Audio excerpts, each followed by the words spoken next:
एकेकाळी राज्याच्या राजकारणात दबदबा असलेल्या सांगली जिल्ह्यात एकही मंत्रिपद न देता महायुती सरकारने धक्का दिलाय। नव्या महायुती सरकारमध्ये जिल्ह्यातील एकालाही संधी मिळाली नाही।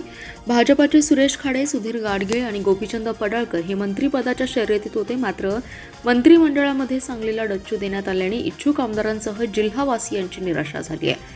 यंदा 2014ची पुनरावृत्ती झाल्याचे दिसून आले। महायुतीच्या 5 आमदारांपैकी एकाचाही मंत्रिमंडळात समावेश नसल्याने जिल्ह्याला पुन्हा उपराच पालकमंत्री मिळणार असल्याचं स्पष्ट झालंय। आता पालकत्व कुणाकडे जाणार याकडे लक्ष लागलंय।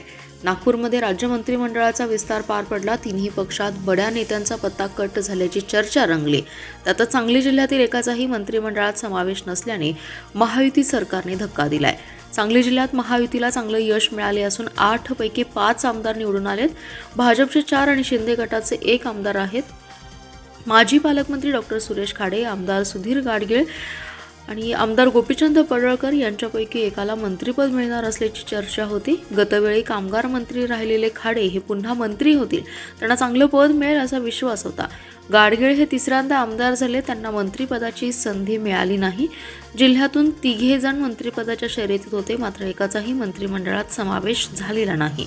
2014 मध्ये भाजप शिवसेना युतीचे सरकार स्थापन झालं होतं, त्यावेळी पहिल्या टप्प्यात सांगली जिल्ह्याला मंत्रिपद मिळाले नव्हते। त्याप्रमाणे 2014चीच पुनरावृत्ती पुन्हा झाल्याचं स्पष्ट झालंय। महायुती सरकारमध्ये सांगली जिल्ह्यातील एकालाही आमदाराला मंत्रिपदाची लॉटरी लागलेली नाही। या कारणांनी सांगलीचे पालकमंत्री बाहेरील नेत्याकडे जाणार असल्याचं स्पष्ट झालं।